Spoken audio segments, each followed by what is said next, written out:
So next up we have Angelica Cullinan, who is going to speak to us about Let's Get Ethical. So Angelica is a manager in KPMG, works with a lot of data, doesn't always have control over clients' data, so she's going to dive a little bit deeper into how we can get a little bit more ethical with client data. So thank you very much. Give her a huge round of applause.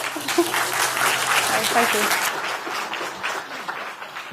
Hello everyone, thank you so much for having me. So as Janine says, I'm Angelica Cullinan. I'm a manager on the KPMG Applied Intelligence team based here in Belfast, and today I'm going to talk to you about data ethics. I thought I was being really creative with my title, but then I remembered it's from The Office, so I must give credit to Holly and Michael Scott on this one. Don't worry, I'm not doing the dance. So back to today. So I'm quite passionate about this topic because it's something I've experienced and witnessed in my day-to-day role, and I've seen it go wrong. I'm a big advocate for data literacy. I think it's so important now in a data-driven world that people are literate when it comes to data, whether they work with it or not. So a wee bit about me. I work in consulting in KPMG, so the projects we work in would range from data science, data visualization, data engineering, data strategy. We work across many sectors, from financial services, banking, healthcare, utilities, government, so we get great exposure there. I actually have a background in finance. This is my old lecture hall, so it's strange being in this side of the room. But that's where I got exposed to working with big data and where I fell in love with coding and working with, in most cases, sensitive data.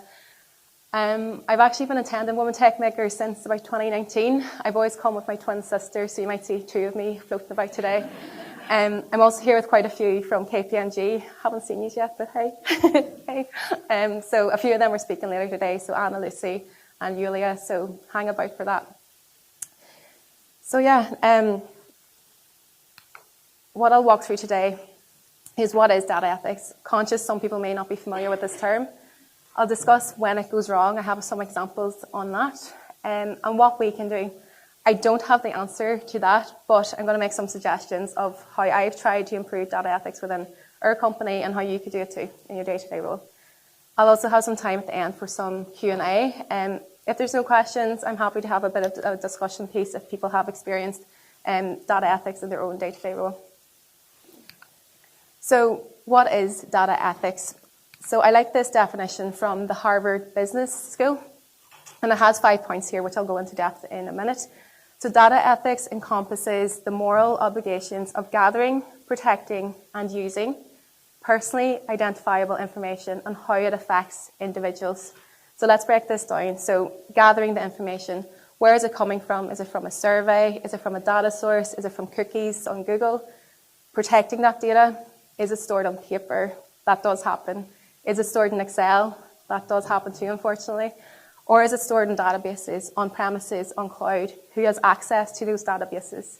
And using that data, do we have permission to use that data in different ways? Is it being used in the purpose that it was obtained? Are customers aware of how we're using it? Has there been consent? Personally identifiable information, so PII, that would be the information that we can identify you with. So your name, your date of birth, your address, your phone number, and how it affects individuals. So data affects many individuals very much differently. It could be positively or negatively, so we must be aware how it's affecting different groups of people and explain why that is the case. So I'm going to do what Shira did earlier. I'm going to ask you to put up your hands. Do you think about data ethics in your day-to-day role, when working it in work or maybe when you're studying? Good, thank goodness. And I'm going to pose another one to you. Do you think about data ethics in your day-to-day life? So when you're signing up for that Tesco Coke card, or downloading that Lidl Plus app, or answering the quizzes on Instagram stories, or signing the petition out in the street? A bit less. Okay, that's concerning. So the UK government actually released a report just over a year ago about the data skills gaps across the UK. And data ethics was mentioned across this report. It's very long, I didn't finish it, but I would encourage you to have a wee look. So data ethics was mentioned about, it came up whenever they talked about the skills people were lacking, the skills that they were lacking in their businesses, the skills that people were lacking in the talent particularly with graduates. So you can see here, it was one of the top 5 priority skills businesses wanted to improve in the context of working with data. So it is recognised as a skill that our industry is lacking and we need to improve on. So that's why I'm here today, to try and encourage you to learn more about it and to raise awareness on it, and I'd encourage you to do the same. So in doing that, I'd hopefully we'll avoid some of these situations which I'm going to share with you now. So here's some examples of where it has gone wrong in the past. So Amazon, my slide was okay, cool. Amazon scrapped secret AI recruiting tool that showed bias against women. So this tool rated applications of applicants to Amazon on a score of 1 to 5. They used training data over a 10-year period, and given that we work in a male-dominated industry, the model learned that, look, Amazon want males to work for us. So this is very much biased against women. So they did find out then, and thankfully scrapped this tool and no longer use it, just to avoid the bias when women are applying to these technical roles.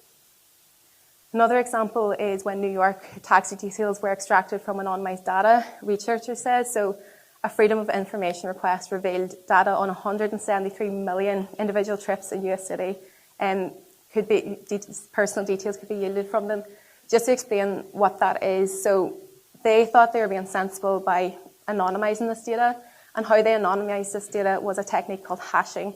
So this is where they kind of jumble up the strings of, say, your addresses, your names, and things like that. But when this data was released, some people were able to reverse engineer this and were able to identify people's personal information. So their movements across the city, where they went to work, where they dropped their kids off at school, and in some cases, this was celebrities as well. So not the best situation there.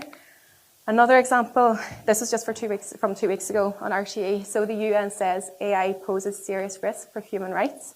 So this article mainly talked about drones, and especially in war, and self-driving drones that don't even need humans to tell them where to go, which is quite scary.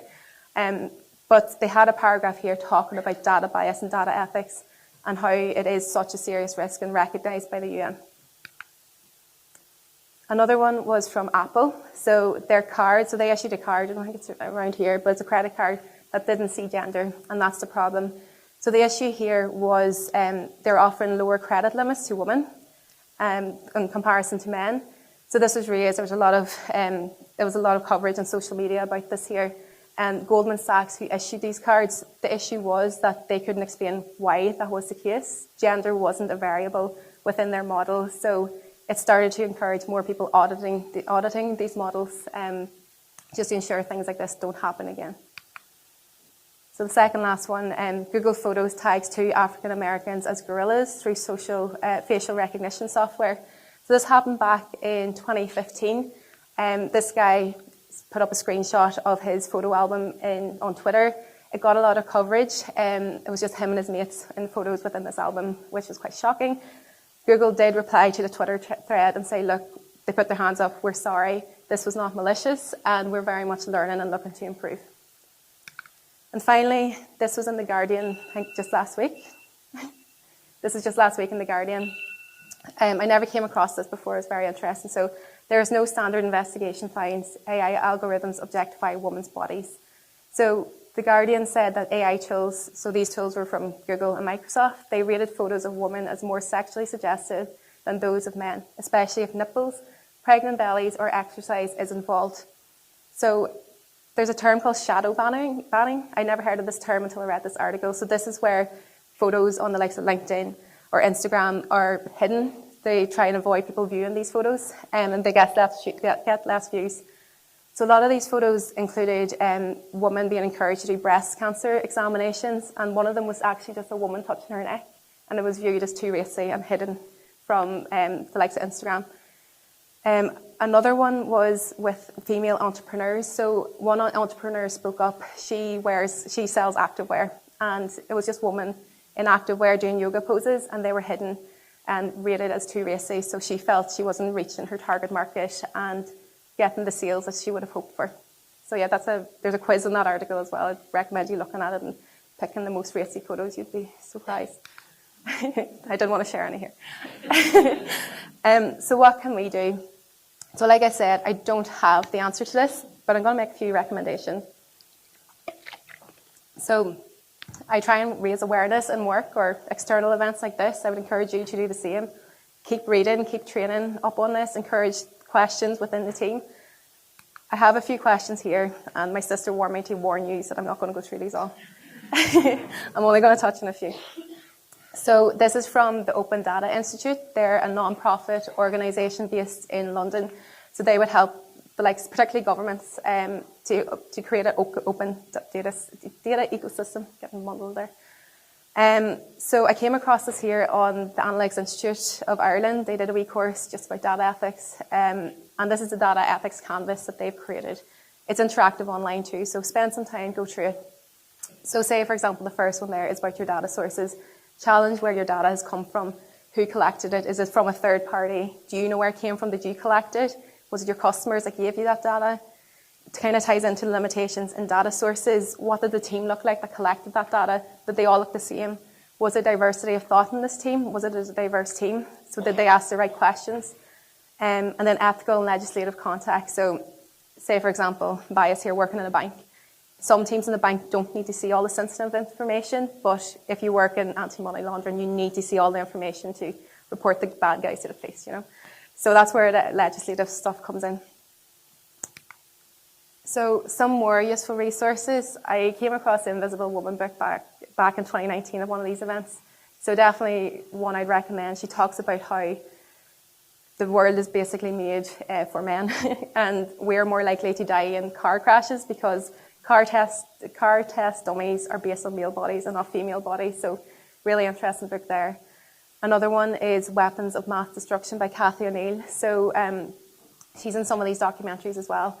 But she just talks about the vicious circle of people getting just a bad time when it comes to like credit ratings. Then they can't get into university. Then they can't get a mortgage. So it's just this vicious circle when it comes to some algorithms out there, particularly in America where there's less protection for consumers. A few other podcasts, Data Framed, Freakonomics, just if you prefer listening over reading. Your Undivided Attention is a podcast that talks a lot about data ethics and data bias. It would tie into the documentary The Great Hack. So The Great Hack talks about Cambridge Analytica and the 2016 election over in America. Coded Bias, that's another documentary, similar to the Google article I shared with you. So this student, she was trying to use a product from Google, but it didn't recognize her face until she put the white mask on. So very interesting documentary there. Not so much a documentary, but a bit of a drama on Brexit. So this is back in 2016 as well, and how people were influenced through Facebook and Cambridge Analytica there. And then finally, Visible Woman, that's from the author of Invisible Woman 2. So she talks about further on points in the book and also other points as well. It was just after COVID saying about face masks were all based on one man from a random town in England. So not only does it not suit women, but like people from different ethnic backgrounds as well. So technology is very much a double-edged sword. There's great things that come out of it and also negatives, as you've seen there, but hopefully I've made you a bit more aware of data ethics and you can start practicing some of the things I've suggested. But yeah, that's all for me. Feel free to give me a wee link on LinkedIn. Or catch me outside. I said this yesterday too. I was practicing. How about that? No, you can get me outside. You'll see me wandering about. I'll be about here all day. So yeah, feel free to give me a shout. Thank you.